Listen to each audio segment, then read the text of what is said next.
working part-time as a youth worker in a local church. And we decided to take this group of kids, well, the other church members, adults that were working with the kids, they owned a beautiful cabin up at Lake Tahoe. And so, well, let's go up there for the weekend, it was about a 4-hour drive, and go skiing.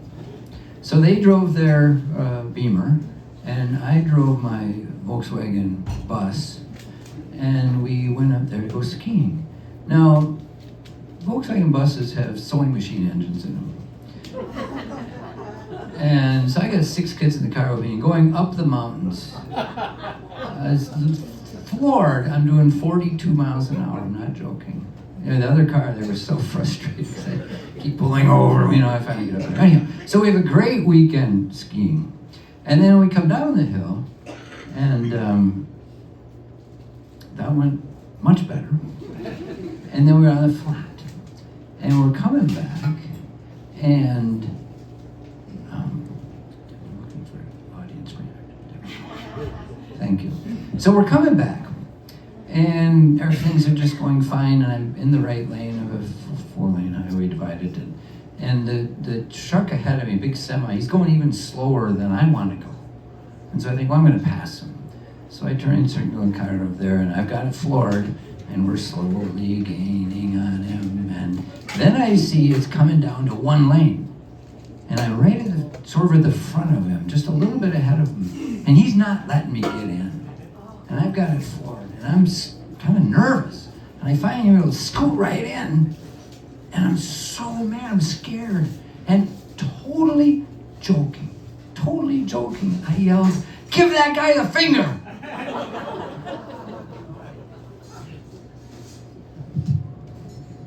Totally joking. This 8th grader in the back seat turns around and goes, and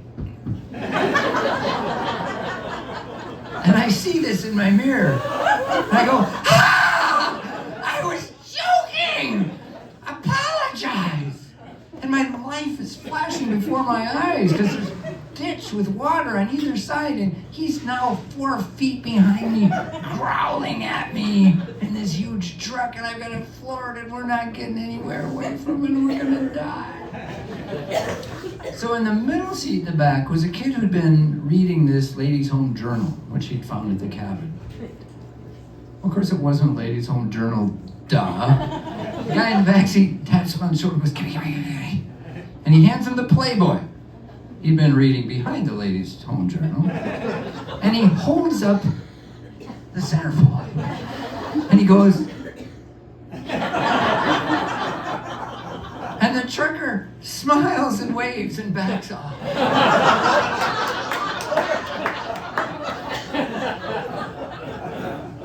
And I always felt, later I thought, I should have written a letter to her.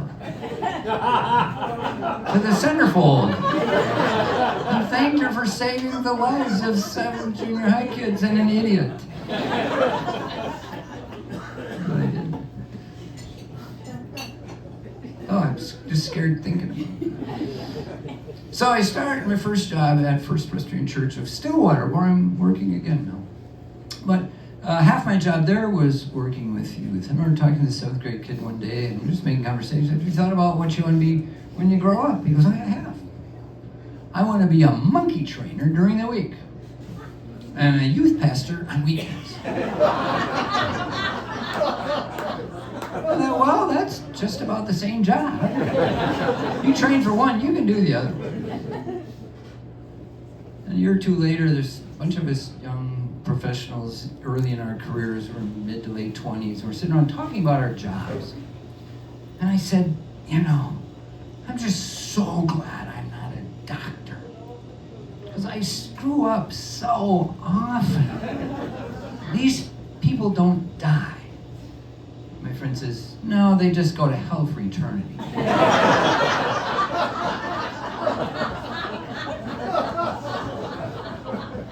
Thank you. Thank you very little. So I'm teaching a class. It's about a 5-week series on the 10 Commandments. So ahead of time, I go to United Seminary and I check out about 18 or 20 books on the Ten Commandments I use for the series. The series is over, I return this big stack of books to the library, everything's good. Except a couple weeks later, I get a notice from the library, one of the books I didn't return.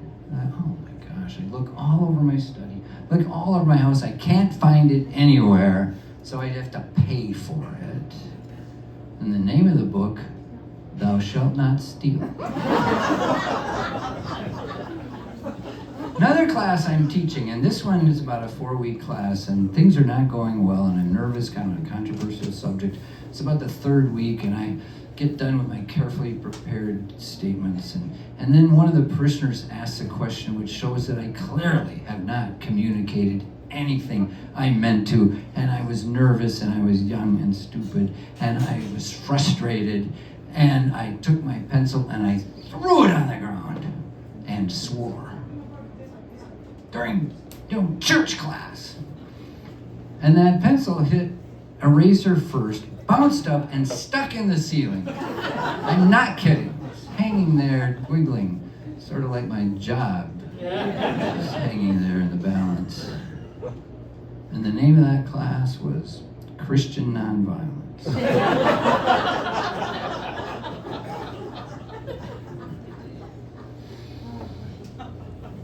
And to think they hired me back 35 years later, I guess they've forgotten what I was like. Grace. So one of my favorite stories came when I had just started working at People's Church after I'd been the interim pastor at a little church in LeSueur. And my mom was going through a Curcio weekend. Anyone know what Curcio is? You go for a long weekend Christian renewal, and my mom was going through, and there were women there from all over the Twin Cities. And it's Saturday afternoon, and this young woman from the LeSueur church looks over and sees my mom's name tag. And she goes, "Roberta Chadwick, are you Bill's mom?" And that's a question where my mom wants a little more context. Before she answers that, she says, "Yeah, Bill is my son." And it sounds like I'm bragging, but wait till I'm done. This young woman goes, "Oh, Roberta, we just loved Bill. He was so full of ideas and creativity. Why, he just transformed our little church. Why, he was only there 9 months and we had 5 new babies in the nursery."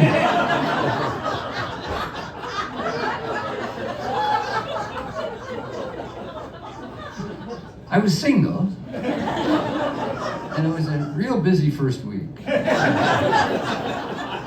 to know the congregation. There we go. Now, I do comedy in comedy clubs, and I do comedy in churches.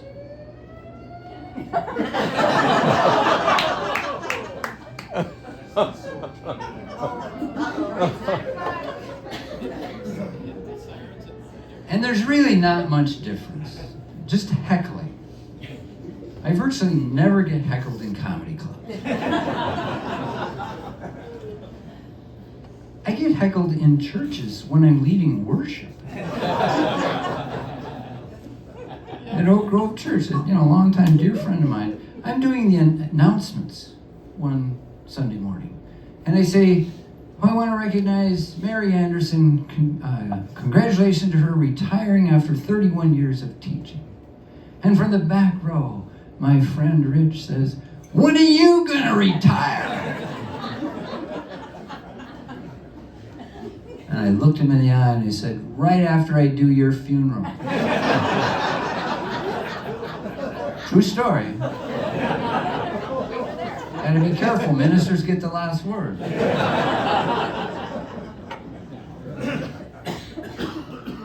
Excuse me. Well, similarly, in one particular church I served, there was a guy who started out, he was like my best friend. He let me keep my boat on the river at his house for free. It was like a $2,000 a year gift. But then we got on the wrong side of a building issue. Oh boy, if you know churches.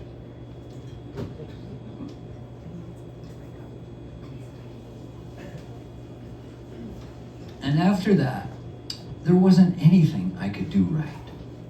If I said it was Friday night, he'd argue with me. No.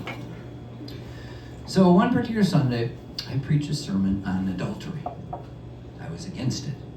And he comes up to me after worship. And he says, Bill, today's sermon had nothing to do with my life. Just totally irrelevant. And I said, well, George, it's not his real name to protect the guilty. George, I understand that. You have to understand that not every sermon, every Sunday is for every parishioner. This was not for you. It was for your wife.